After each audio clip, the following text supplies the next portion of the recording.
Hey guys, welcome back to AB Vlogs. ഇപ്പം ഞാനിന്ന് ഇവിടെ വന്നിരിക്കുന്നത് പറഞ്ഞാൽ ഞാൻ റീസെൻ്റായിട്ട് ഒരു സോളോ ഗേവി ട്രിപ്പ് അടിച്ചിരുന്നു. സോ അതിൻ്റെ എനിക്കുണ്ടായ എക്സ്പീരിയൻസ് എനിക്കത് ഒരു വ്ളോഗായിട്ട് എടുക്കാനുണ്ടായിരുന്നു, പക്ഷേ അത് നടന്നില്ല.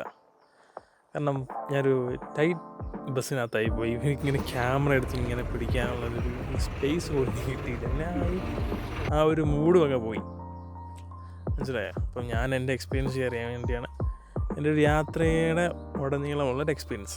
സോ ഗവി തീം കണ്ടോട്ടെ, ഞാൻ ഈ വെളി ഇറങ്ങിയിരിക്കുന്ന ഒരു പച്ചപ്പ് കിട്ടിക്കോട്ടെ എന്ന് വിചാരിച്ചതാണ്. ഞാൻ എൻ്റെ എക്സ്പീരിയൻസ് പറയാം. ഇപ്പോൾ രാവിലെ തന്നെ ഞാൻ ഇവിടുന്ന് 2 സർവീസാണ് ഓക്കെ ഗവിക്കുള്ളത്. ഒന്ന് 6:30 പിന്നെ 5:30 മോർണിംഗ് 5:30 AM 6:30 AM. പിന്നെ എന്തോ 12 മണിക്ക് എന്തുണ്ട്, അത് മറ്റേ പാക്കേജ് എന്തോ 1000 സംതിങ് രൂപയുള്ള ഒരു പാക്കേജ് എടുത്ത് പോകുന്നതാണ്. അപ്പോൾ ഞാൻ ജസ്റ്റ് നോർമൽ ഒരു 5:30 ബസ്സിന് കയറി.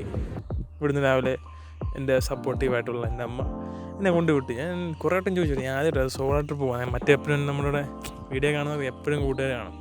എന്നിട്ട് അവരെപ്പോലും വിളിച്ച് ഞാൻ ഞായറാഴ്ച രാവിലെ എണീച്ച് ഒറ്റ പോകാൻ പോയി. അവരൊറ്റ എന്താ പറയുക, ഒറ്റ മൈൻഡ്, ഇപ്പോഴത്തെ ഒരു ഭാഷ പറയാം, ഒറ്റ മൈൻഡ്, അതിനൊക്കെ പോയി. ഈ അറിയത്തില്ല കേവി അതുപോലെ നമുക്ക് എനിക്കറിയാം കാട്. ഞാൻ പണ്ട് പോയിട്ടുണ്ട്, ഭയങ്കര വെച്ചിട്ട് എനിക്ക് ഓർമ്മ പോലും ഇല്ല. പോയായിട്ടുള്ള എനിക്ക് ഓർമ്മയില്ല. ഫോട്ടോസൊക്കെ ഉണ്ട്. പക്ഷേ ചെന്നപ്പോൾ കേവി പോയൊക്കെ നമുക്കിവിടെ നമ്മുടെ ഇവിടെ അടുത്തല്ലേ സ്റ്റാൻഡിൽ നിന്ന് എന്നും ബസ്സുണ്ട്, പോകാം എന്നാൽ പോയേക്കാന്ന് വിചാരിച്ചു. അപ്പം ഞായറാഴ്ച ആയതുകൊണ്ടാണ് നിൽക്കാൻ സ്ഥലമില്ല. എന്താ ചെയ്യാനാ, അത്രയ്ക്കും തിരക്ക്. എന്ത് ഇത് ആൾക്കാർക്ക് ഞങ്ങൾ എന്താ പറയുക, ഞങ്ങൾ ട്രിപ്പ് എന്ന് പറഞ്ഞാൽ നടക്കുമെന്നു കൂടുതലും ഇച്ചിരി എന്താ പറയുക, അത്യാവശ്യം പ്രായമുള്ളവരും പിന്നെ ഒരു 10 പേര് കുറച്ച് എൻ്റെ പ്രായമുള്ളവരൊക്കെ. വഞ്ചനയായി കൊണ്ടുവിട്ട് കയറി. ബസ് നിൽക്കാൻ സ്ഥലമില്ല.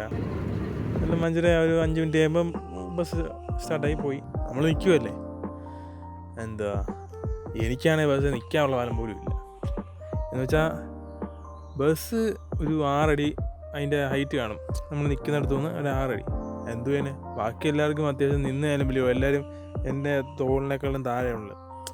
അവർക്ക് അത്യാവശ്യം നിന്നാൽ പോലും നല്ല സുഖമാണ്. എനിക്ക് നിൽക്കുന്നതുകൊണ്ട് കുഴപ്പമൊന്നുമില്ല, നിൽക്കുന്നതുകൊണ്ട് കാലുവേദനയൊന്നും ഇല്ലായിരുന്നു. പക്ഷേ ഞാനാണെങ്കിൽ മേളിൽ തൊട്ട് നിൽക്കുക, മനസ്സിലായി?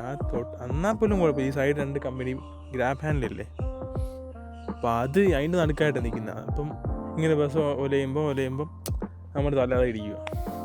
എന്തോ ചെയ്യാൻ, എന്തോ അവസ്ഥ ചെയ്യാൻ. ആശയ ട്രിപ്പിന് കയറി ആദ്യം തന്നെ തല ഇടിച്ചാൽ തുടങ്ങുന്നത്. അങ്ങോട്ട് മാറിയിരിക്കാന്ന് വെച്ചാൽ അവിടെയും സൈഡിൽ പിടിക്കുന്നത്, എന്നാലും സൈഡിൽ വന്നിരിക്കും. അവിടെ നിൽക്കാൻ പറ്റത്തില്ല നമുക്ക്. ഇങ്ങനെ തലയ്ക്ക് തൊട്ടേക്കുമല്ലേ അന്ന് കാണുക. എന്ത് ഇത്, ഇവർക്ക് ഇച്ചിരി വലിയ ബസ് ഉണ്ടായിക്കൂടെ ഈ കേരള സർക്കാരിന്? എന്ത് ഇത്, അത്യാവശ്യം നിൽക്കാനെങ്കിലും സൗകര്യമുള്ള. ഈ ഹൈറ്റുള്ളവർക്ക് എന്താ ചെയ്യും എനിക്കതറിയാണ്ടി. ബാക്കിയുള്ളവർക്ക് ഹൈറ്റ് ഇല്ലാത്തതുകൊണ്ട് നിന്നായാലും അവർ കുഴപ്പമില്ലാതെ അങ്ങ് പോയി. തലയൊന്നും ഇടിക്കുന്നില്ല. നമ്മളാടി ഇങ്ങനെ ഇടിക്കൂലേ, ഒരു കമ്പി ഇടിച്ച് ഒരു കമ്പി ഇങ്ങനെ ഇടിച്ചാൽ അപ്പം തന്നെ എന്താ പറയുക. ഇരിക്കാനാണെങ്കിൽ ഇരിക്കാമെന്ന് വെച്ചാലോ സീറ്റ് ഉണ്ടപ്പോൾ എനിക്ക് ഇരിക്കാൻ പറ്റത്തില്ല. കാരണം ആ ഒരു സീറ്റിൻ്റെ തമ്മിലുള്ള ഹൈറ്റ്, പക്ഷേ ഒരു സീറ്റിൻ്റെ ഡിസ്റ്റൻസ് ഉണ്ടല്ലോ, ആ ഡിസ്റ്റൻസ് വെച്ച് എൻ്റെ കാലിനകത്ത് കയറാൻ പറ്റത്തില്ല. എന്തോ ചെയ്യാൻ പറ്റുമെന്ന് നോക്കി. മറ്റേ ഓർഡിനറി ബസ്സാണ്, അത് ഇച്ചിരി കൂടെ ചെറിയ ബസ്സല്ല, ചെറുത്. മറ്റേ സാധാ സൂപ്പർ ഫാസ്റ്റിൻ്റെ കൂടെ അത്രയും വലിയ ബസ്സല്ല, ചെറിയ ബസ്. അതിനകത്ത് കിട്ടിയാലും എനിക്ക് ഇരിക്കാൻ പറ്റത്തില്ല. കാല് കയറത്തില്ല, പകുതി കയറത്തുള്ളൂ. കാലാണ് ഇങ്ങനെ കിടക്കില്ല കിലോമീറ്ററുള്ളൂ എൻ്റെ കാല്. ബാക്കിയുള്ളവരൊക്കെ ഇത്രയേ ഉള്ളൂ, എൻ്റെ ആണെങ്കിൽ ഇത്രയും കാണാം. അതാണ് അതിൻ്റെ ഒരു പ്രത്യേകത. പിന്നെ എന്തോ ചെയ്യാൻ, അപ്പം പിന്നെ നിൽക്കാമെന്ന് തന്നെ വിചാരിച്ചു. പിന്നെ സീറ്റ് ഇല്ലായിരുന്നു കേട്ടോ, ഒരു തുള്ളി സീറ്റ്. കുറേ പേര് നിന്നാ വന്നേ. ഇവിടെ തൊട്ട് അങ്ങ് ഗവി വരെ നിന്നു. എന്തായാലും നമ്മൾ വർഷങ്ങൾ വിചാരിച്ചാൽ ബസ്സിന് പോകുന്നത് കേട്ടോ. ഒരു ട്രിപ്പൊക്കെ അത് ഒറ്റയ്ക്ക് ബസ്സിന് ഞാൻ വിചാരിച്ചില്ല. എപ്പോഴും നമ്മുടെ കാറൊക്കെ കാണും, അല്ലെങ്കിൽ ബൈക്ക് കാണും, നമ്മുടെ സൗകര്യത്തിന് നമ്മൾ പോകുന്നത്. ഇപ്പം ഇവരുടെ സൗകര്യത്തിന് പോകണ്ടേ. പിന്നെ എന്തായാലും വണ്ടി സ്റ്റാർട്ടാക്കി, വണ്ടി വിട്ടു. ഞാൻ ഇനിയിപ്പോൾ കയറി വേറെ വഴിയൊന്നുമില്ല, പോകാമെന്നുള്ള മൈൻഡാണ്. എങ്ങനായി ഇനി റാന്നി ശബരിമല റൂട്ടാണ്, ഫുള്ള് കാടാ, വളവ്. എന്താ മോനെ, അത് ഞാൻ വളവുള്ള റോഡൊക്കെ എനിക്ക് ഇഷ്ടമാണ്. കാറിനൊക്കെ പോകും. ഈ ബസ്സിന് പോകുമ്പോൾ എന്തോ ഇത് ഡ്രൈവറിന് മാത്രം കാണാൻ രസം, ബാക്കി ഇരിക്കുന്നതിലേക്ക് ആടി അങ്ങ് ഒലഞ്ഞങ്ങ് പോവില്ല, നമ്മൾ തെറിച്ച് പോകും റോഡിൽ. അങ്ങനെ ആടി വയറ്റൊന്നും കഴിച്ചിട്ടുമില്ല. ഛർദ്ദിക്കാൻ വന്ന ആദ്യം, ഛർദ്ദിക്കാനുള്ള ഇങ്ങനെ കുറച്ച് എങ്ങനെയൊക്കെയോ അതൊക്കെ വേറെ ചിന്തിച്ചൊക്കെ അങ്ങനെ പോയി.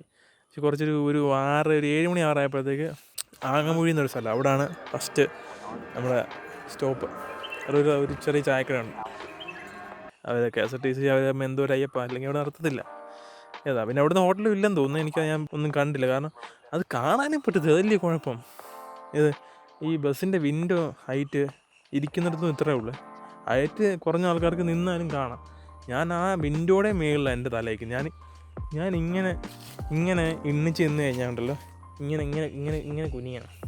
ഇതൊരു കഷ്ടമാണ് നോക്കി. മൊത്തത്തിൽ കഷ്ടപ്പെട്ട റൈഡായിരുന്നു, പക്ഷേ ഒരു ട്രാവലായിരുന്നു. അങ്ങനെ പോയി അങ്ങോട്ട് നിർത്തി. പിന്നെ കറക്റ്റ് ഞാൻ കുലുങ്ങി ഛർദ്ദിക്കാനുള്ള ദൈവമേ, ഛർദ്ദിക്കില്ലേന്ന് ഞാൻ സൈഡിലോട്ട് മാറി ഇങ്ങോട്ട് ഛർദ്ദിക്കാനുള്ളൊരു ഇങ്ങോട്ട് വന്നപ്പോഴത്തേക്ക് വണ്ടി കറക്റ്റ് നിർത്തി. അതുകൊണ്ട് ഛർദ്ദിച്ചില്ല, അത് ഛർദ്ദിക്കുകയും ചെയ്തു. അങ്ങനെ മൊത്തം മൂടും പോയി അന്നത്തെ. അത് ചെയ്യാൻ പിന്നെ അറിയാമല്ലോ ഇത് ഫ്ലോ. പിന്നെ അവിടെ നിർത്തി ഒരു പൊറോട്ടയും ഒരു മുട്ടക്കറിയും കഴിച്ച് പിന്നെ തിരിച്ച് ഒരു 10-15 മിനിറ്റ് ഉണ്ടായിരുന്നു അവിടെ ബ്രേക്ക്. പിന്നെ അവിടുന്ന് വീണ്ടും കഴിച്ചോണ്ടെനിക്ക് കുലുങ്ങി ഛർദ്ദിക്കുമെന്ന് പേടിയുണ്ടായിരുന്നു. പക്ഷേ നിന്നു. പിന്നെ അങ്ങ് പോയി വണ്ടി പിന്നെ അവിടുന്ന് തന്നെ ഒരു 60 കിലോമീറ്റർ അങ്ങനെ ഉണ്ട് കേട്ടോ ഗവിക്ക്.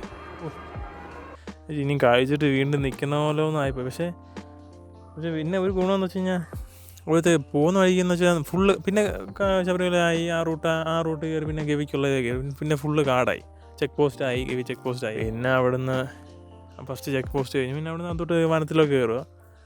പക്ഷെ നല്ല നിൽക്കുകയാണല്ലോ, നല്ല തണുപ്പായിരുന്നു. നല്ല വെച്ചാൽ രാവിലെ ആണല്ലോ 7 മണി 6 മണി ആ സമയമായത്. 7 മണി 7:30 ആ സമയത്ത് അങ്ങോട്ട് എത്തി അവിടുന്ന്. അല്ല കേട്ടോ 8 മണി കഴിയാൻ തോന്നുന്നു അവിടെ എത്തി. എന്നാൽ പോലും നല്ല തണുപ്പായിരുന്നു. പോകുന്ന വഴിക്കെല്ലാം ഇങ്ങനെ മല കയറിക്കൊണ്ടിരിക്കുകയല്ലേ കാടിനകത്ത്. അവിടെ ഞാൻ ഇങ്ങനെ പിടിച്ച് നിന്ന് ഉറങ്ങാനുള്ളൊരു സുഖം ഉണ്ടായിരുന്നു ആ കാറ്റിന്. അതാണ് എൻ്റെ ഏറ്റവും വലിയ പ്രത്യേകത. അത് മാത്രമല്ല സുഖം. അപ്പോഴും നമുക്ക് സൈഡിൽ ഫുള്ള് കാണാം. മറ്റേ മുള കൊണ്ടുള്ള സൈഡിൽ ഫുള്ള് മുളഞ്ചില്ലേ, അത് അങ്ങനത്തെ കട അങ്ങ് വരെ മുള ഫുള്ള് അതിൻ്റെ അകത്തോട്ട് കാണും. ആ തണുപ്പിങ്ങനെ കാറ്റിന് നല്ല തണുപ്പായിരുന്നു. അത്യാവശ്യം തണുപ്പുള്ള ഏരിയ കേട്ടോ ഗവി.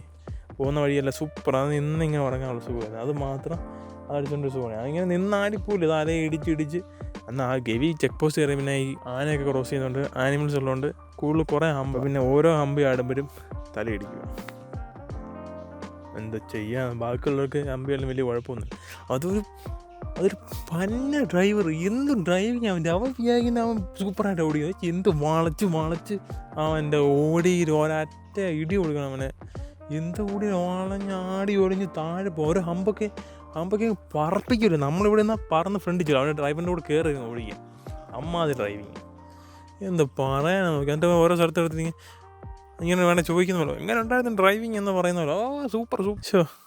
അവൻ്റെ ഡ്രൈവിങ് എന്നെ ഇടിച്ച് ഞാൻ ഇങ്ങനെ മുട്ടയിക്കുമോ എനിക്കറിയാം. ഇതെങ്ങനെ ഇനിയെങ്കിലും വലിയ ബസ് പണി ഇങ്ങനെ ആയിട്ടുള്ളവരൊക്കെ എങ്ങനെ നിന്ന് പോകും എന്താ പറയാനാണ് നോക്കി. അത് നിന്ന് പോയതാണ്. അല്ല ഇരുന്ന് പോകണമൊക്കെ അത്യാവശ്യം എൻജോയ് ചെയ്യാൻ കേട്ടോ. കാരണം കാടൊക്കെ ഉണ്ട്, നല്ല തണുത്ത കാറ്റാണ് അവന്. അത് എനിക്ക് ഏറ്റവും ഇഷ്ടപ്പെട്ട തണുത്ത കാറ്റ്. അങ്ങനെ പോവല്ലേ തണുത്ത കാറ്റ് കൊണ്ട് ഇങ്ങനെ നല്ല സുഖമായിരുന്നു, നല്ല സുഖം. ഇരുന്ന് പോകണൊക്കെ പൊളി കേട്ടോ. ഞാൻ നോക്കി ഇനി അല്ലെങ്കിൽ കണ്ട് പോകണമെങ്കിൽ പാക്ക് എടുത്ത് പോകുന്നതായിരിക്കും നല്ലത്. കാരണം സീറ്റൊക്കെ കെട്ടി പോവാം. അല്ല പിന്നെ കാറിന് പോവാം, ബൈക്കെല്ലാം ഉണ്ടല്ല. എന്തോ ടിക്കറ്റ് ഉണ്ട്, ഗവിയുടെ എന്തോ സൈറ്റ് ആയതുകൊണ്ട് അതെന്തോ ബുക്ക് ചെയ്താൽ മതി. അതാകുമ്പോൾ നമുക്ക് നിർത്തി പോവുകയൊക്കെ ചെയ്യും. ദിവസമാണ് ഞങ്ങൾ പോയി എടുത്താൽ പിന്നെ അങ്ങ് ഫസ്റ്റ് മറ്റേ ഒരു കക്കി ഡാമിൻ്റെ അവിടെ പിന്നെ നിർത്തുന്നത്. അതിന് മുമ്പ് വേറൊരു ഡാമുണ്ട്, പിന്നെ ഒരു 5-6 ഡാമുണ്ട്. അതാണ് മെയിൻ ഗവിയിലെ ഡാമൊക്കെ കാണാൻ. ഒരു കക്കി ഡാമിൻ്റെ അവിടെ മാത്രം നിർത്തി. അത് നല്ല വ്യൂ ആയിരുന്നു. അത്യാവശ്യം നിർത്തി കുറച്ച് നേരം ഒക്കെ നിന്ന് പോയി. പിന്നെ അവിടെ തന്നെ മേളിൽ തന്നെ ഒരു മ്ലാവിനെ കണ്ടു. എല്ലാവരും ഇങ്ങനെ തലയിട്ട് നോക്കി. ഞാനിവിടെ എൻ്റെ വിഷ്വൽ വെച്ചിട്ടുണ്ട്. കാരണം മ്ലാവ് വരെ സൂം ചെയ്യാനുള്ള ക്യാപ്പബിലിറ്റി എൻ്റെ ഫോണിലില്ല. അതുകൊണ്ട് ഞാനത് മാവിനെ അവർ നോക്കുന്നതായിട്ട് അവർ കാണുന്നതായിട്ട് അവർ കണ്ടു എന്ന് ഉറപ്പിക്കാൻ ഞാൻ അവരുടെ വിഷ്വൽ എടുത്തിട്ടുണ്ട്. നോക്കുന്നവരെ എൻ്റെ ഡയറക്ടർ ബ്രില്യൻസാണ് അത്. പിന്നെ വേറെയും പോയി. ഇനിയിപ്പം ഇറങ്ങാൻ ഇറങ്ങി പോകാൻ പറ്റില്ല. എന്നെ ഇവിടെ വെല്ലടിച്ച് ഇറങ്ങാൻ പറ്റത്തില്ലല്ലോ. എന്താ ചെയ്യാൻ. പിന്നെ അവിടെ നിന്ന് പിന്നെ ഗവി വരെ എന്തോ ദൂരമായിരുന്നു. പിന്നെ ഒരു വ്യക്തി കയറിയ കണ്ടക്ടർ ചോദിച്ചു, ഞാൻ ഗവി എന്നാണ് പറഞ്ഞു കേട്ടോ. കണ്ടക്ടർ ചോദിച്ചു ഗവി എന്ന് മാത്രമേ ഉള്ളൂ, ഗവി വരെ അതെ ഗവി ഒന്നുമില്ല മോനെ കണ്ടക്ടർ പറയുക. അപ്പോഴേ ഒന്നുമില്ലേ, എന്തോ ചെയ്യാൻ.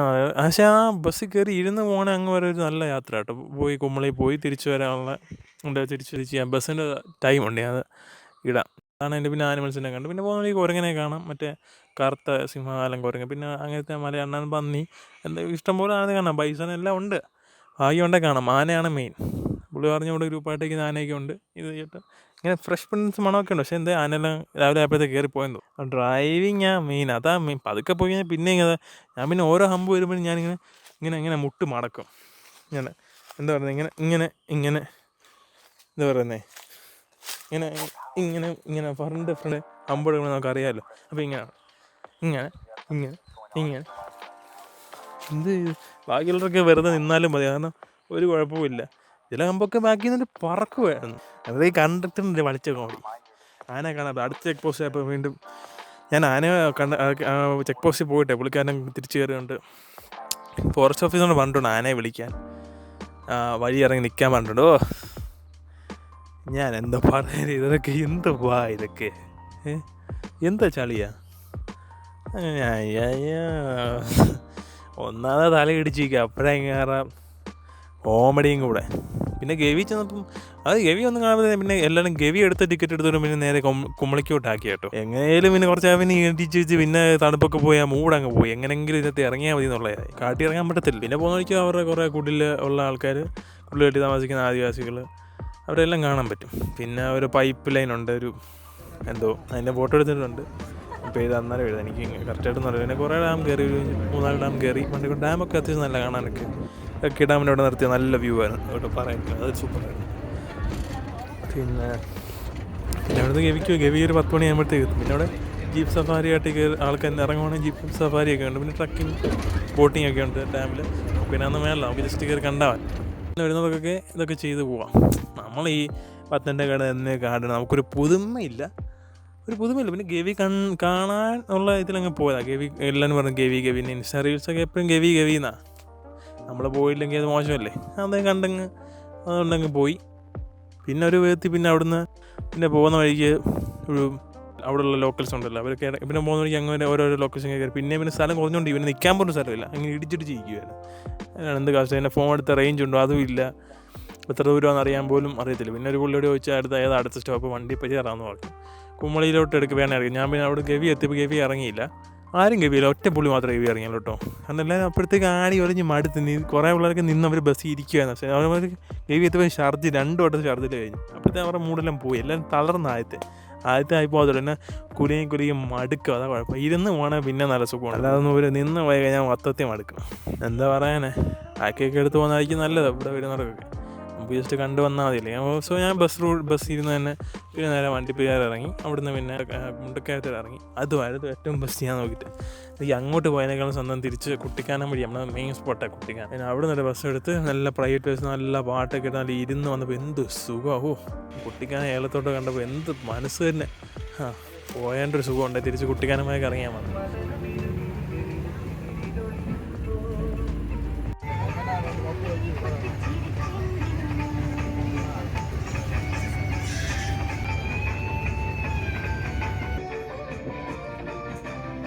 നിങ്ങളെല്ലാം സബ്സ്ക്രൈബ് ചെയ്യും.